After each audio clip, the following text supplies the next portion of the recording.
Hello everyone, this is Vivek and welcome back to my channel Temperament of Traders. Today in this video we are going to discuss second part of my PNL data and this will be the recent financial year 2023 and 24. अगर आपने previous video PNL part 1 नहीं देखा है so I have mentioned it in I button, you can check there. This is my account QW351, इससे मैंने trade किया था. So अभी फ्यूचर एंड ऑप्शन सेलेक्ट कर लेते हैं and I am selecting the month of April first. So April 2023 का month पहले देखते हैं कैसा रहा. और यहाँ पे आप देख सकते हैं जो अप्रैल में मेरा प्रॉफिट हुआ था वो 1.5 लाख का प्रॉफिट हुआ था.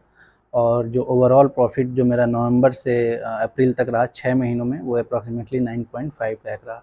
सो 6 महीना कंटिन्यूस प्रॉफिट करने के बाद मैं थोड़ा ओवर कॉन्फिडेंस जोन में भी चला गया था और जिसका मुझे खामियाजा भुगतना पड़ा मई के मंथ में.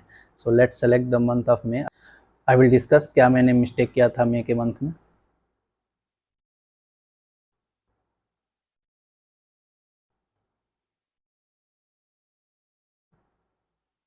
सो यहाँ पे आप देख सकते हैं जो मई का मंथ है वो मेरा नेगेटिव गया था और -1.4 लाख का लॉस हुआ था. एंड दैट टू कि जो मेरा सबसे बड़ा लॉस है वो यहाँ पे 2,44,000 का सबसे बड़ा लॉस है. और ओवर कॉन्फिडेंस और यूफोरिक स्टेज में पहुँचने के बाद इंसान जनरली ये रिवेंज ट्रेडिंग और फोमो ट्रेडिंग का शिकार होता है. मेरे साथ भी वही हुआ. यहाँ पे मैं रिवेंज ट्रेडिंग के चलते यहाँ पे काफ़ी बड़ा अमाउंट लॉस कर दिया था. सो बेसिकली क्या होता है कि जब आप कंटिन्यूस प्रॉफिट करते हो और आपका मंथ अच्छा जाने लगता है देन आपको ये लगने लगता है कि आपका कोई भी लॉस आप रिकवर कर सकते हो. सो यही हुआ और धीरे धीरे वो लॉस रिकवर करने के चक्कर में ओवर ट्रेडिंग हो जाता है और ओवर ट्रेडिंग में पता भी नहीं चलता है कि लॉस की कैपिंग जो है वो भूल गए और वो जो लॉस है वो एक लिमिट से एक्सीड कर जाती है. और यहाँ पे जो मेरा कैपिटल ड्रॉ डाउन हुआ था वो एक दिन में ही 40% कैपिटल ड्रॉ डाउन हुआ था. जो मेरा 6 लाख का कैपिटल था एक दिन में 2.5 लाख के अप्रॉक्सीमेटली लॉस हुआ था और वापस से मेरा कैपिटल 3 लाख के अप्रॉक्सीमेटली पहुंच गया था. सो यहाँ पे मैंने एक डिसीजन लिया कि मेरे पास दो ऑप्शन थे. Either I have to add money to match up the capital again, otherwise मुझे इसी कैपिटल को धीरे धीरे बिल्ड करना पड़ता. सो मैंने यही डिसाइड किया कि अभी मैं इसको धीरे धीरे खुद से बिल्ड करूँगा इस कैपिटल को. यहाँ से पैसा मैं नहीं ऐड करूँगा अकाउंट में और देखता हूँ धीरे धीरे करके इसको पहले 5 लाख करता हूँ, उसके बाद से फिर मैं अपने नॉर्मल जितना पोजीशन साइजिंग रखता था उतना पे आऊँगा. सो ये करने के बाद मैं जून मंथ में ट्रेड किया और let's move to the June month.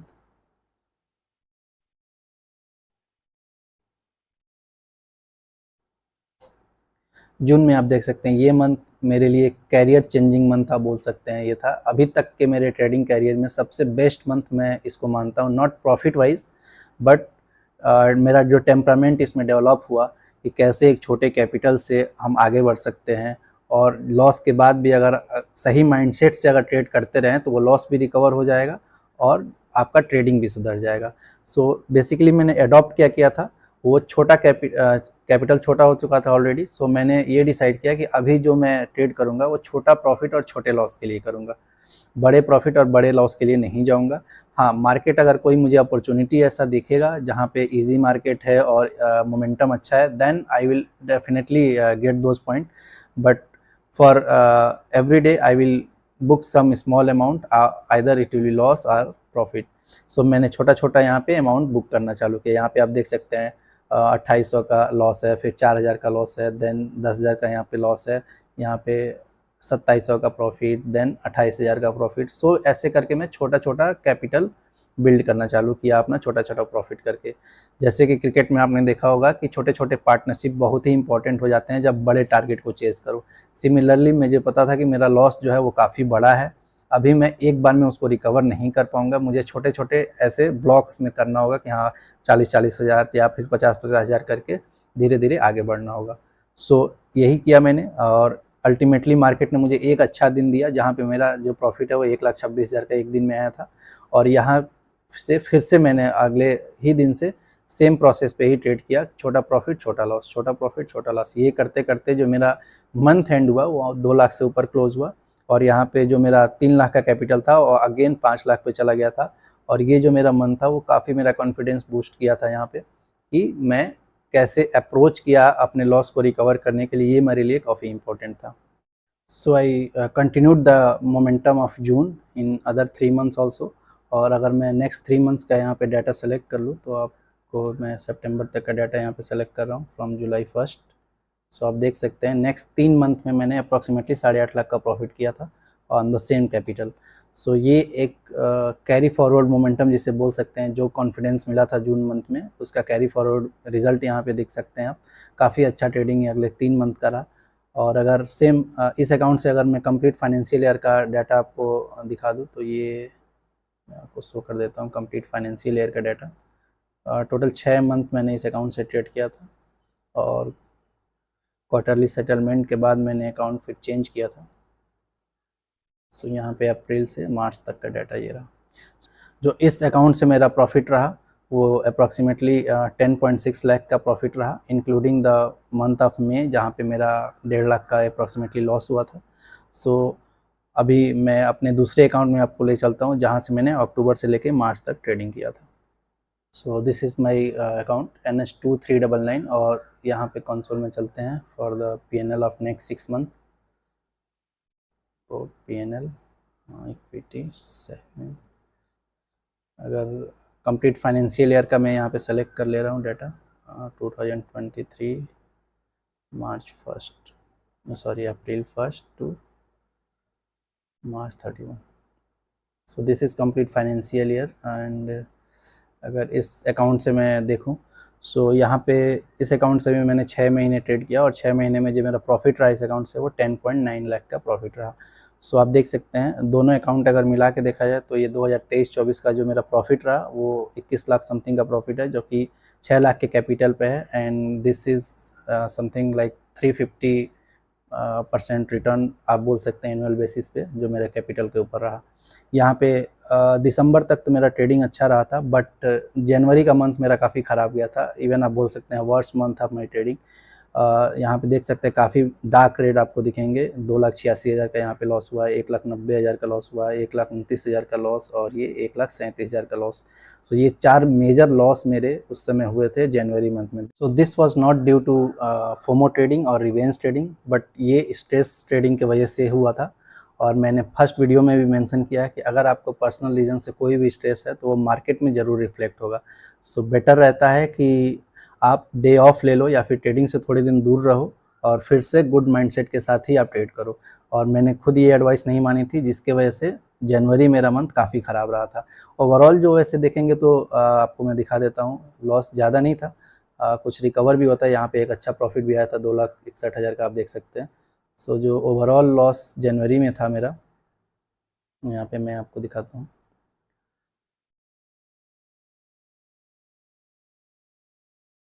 1,47,000 का लॉस था। बट जो मेजर लॉसेस होते हैं वो हमेशा माइंडसेट ख़राब कर देते हैं ट्रेडिंग के लिए। बट ये मैं समझा और अपना फिर से ट्रेडिंग ट्रैक पे लाया और फैब्स से जो मैं वापस से ट्रेड करने बैठा तो काफ़ी अच्छे से ट्रेड किया और ये स्ट्रेस वाले पार्ट जो है उसको मैंने रिमूव करके फिर ट्रेडिंग करने बैठा था। सो जो ओवरऑल इस अकाउंट से प्रॉफिट रहा मेरा पूरे फाइनेंशियल ईयर का, वो यहाँ पे फिर से मैं यहाँ पे आपको दिखा देता हूँ।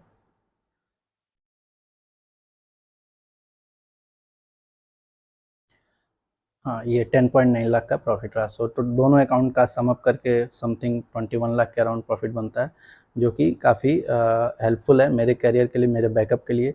अब ये प्रॉफिट देखने के बाद बहुत लोग क्वेश्चन करते हैं कि अगर ऐसे प्रॉफिट अच्छे हो रहे हैं देन क्यों तुम कैपिटल नहीं इंक्रीज़ कर रहे हो, इवन जबकि मैंने अपना कैपिटल 5 लाख कर दिया 6 लाख से। द रीज़न इज़, मैंने पहले भी मेंशन किया हुआ है कि जब तक मुझे एरिया ऑफ इम्प्रूवमेंट दिखेगा मेरे ट्रेडिंग पे तब तक मैं अननेसेसरी कंपाउंडिंग नहीं करने वाला। अभी भी मुझे लगता है कि मुझे बहुत सारे ऐसे एरिया हैं जहाँ पे मैं और बेटर कर सकता हूँ और अच्छे से कैच कर सकता हूँ पॉइंट्स। जब तक वो मुझे इम्प्रूवमेंट का एरिया दिखेगा, I am going with the same capital. And चाहे मुझे 1 साल लगे, चाहे 2 साल, चाहे 3 साल, that doesn't matter. So this was the PNL data of last 3 year of my trading career. I hope it is transparent enough for you. अगर फिर भी किसी को डाउट है सो कमेंट कर सकते हैं आप, I will try to solve it.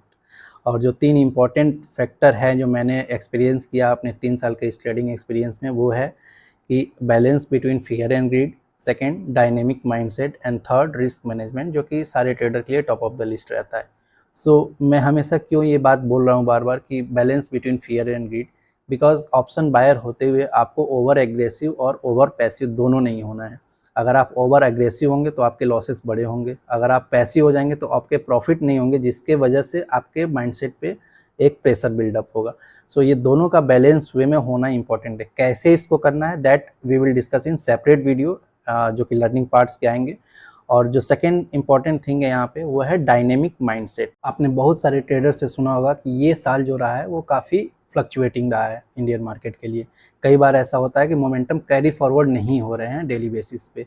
एक दिन मार्केट अप जाता है, दूसरे दिन डाउन आ जाता है, बार बार रिवर्सल्स हो रहे हैं। 300-400 पॉइंट जाने के बाद से वहाँ से रिवर्स आ जा रहा है, जिसके वजह से जो बड़े प्रॉफिट्स और बड़े टारगेट्स कैच करते थे ट्रेडर, वो ट्रेडर अभी नहीं कर पा रहे थे, और जिसके वजह से उनका ईयर नेगेटिव में रहा है। तो ऐसे क्यों हुआ है? मार्केट कब अपना डायरेक्शन चेंज करेगा, कब वापस से सूटेबल होगा उनके कंडीशन के हिसाब से, आप इसका वेट नहीं कर सकते। आप डिसाइड नहीं कर सकते कि मार्केट कब से वापस से उस कंडीशन में आएगा जहाँ पे बड़े टारगेट्स फिर से मिलने लगेंगे। अभी मार्केट वैसा नहीं है, that's what we have to understand, और उसी अकॉर्डिंग अपना माइंडसेट चेंज करना पड़ेगा। मैंने भी फेस किया, जनवरी से मैंने देखा था काफ़ी सारे ऐसे रिवर्सल्स तुरंत आ जा रहे थे। 300 पॉइंट जाने के बाद से रिवर्स हो जा रहा है मार्केट, 400 पॉइंट एक डायरेक्शन में जाने के बाद वापस रिवर्स हो जा रहा है। सो ये समझ जाने के बाद कि मार्केट ऐसा कर रहा है, उसके बाद अगर आप उस पर एक्ट नहीं करोगे then you are not having dynamic mindset. आप स्टैटिक माइंडसेट के साथ हो कि मेरा मेथड ही बेस्ट है, मार्केट को मैं इसी कंडीशन पे आने दूंगा फिर मेरा प्रॉफिट होगा।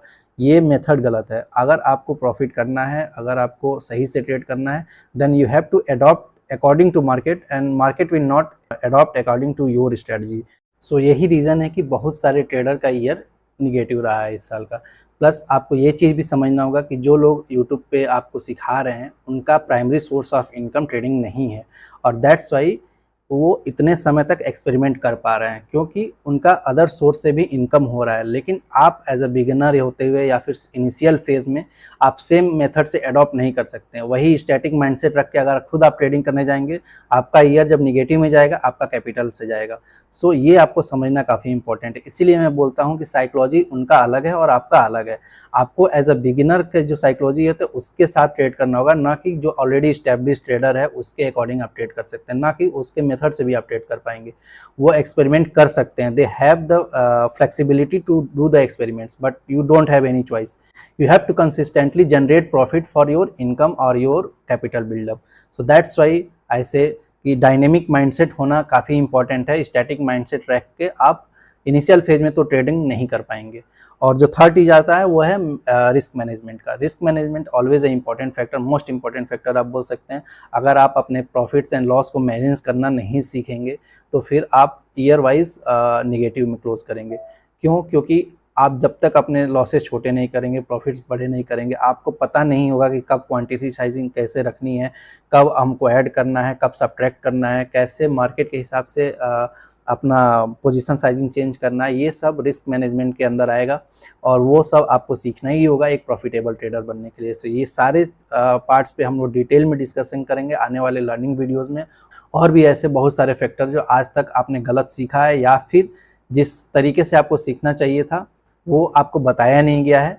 सो वो सारे चीज़ डिस्कस करेंगे लर्निंग पार्ट के वीडियोस में। अगर आपको वीडियो अच्छा लगा so please like and comment और सब्सक्राइब करना मत भूलिए इस चैनल को।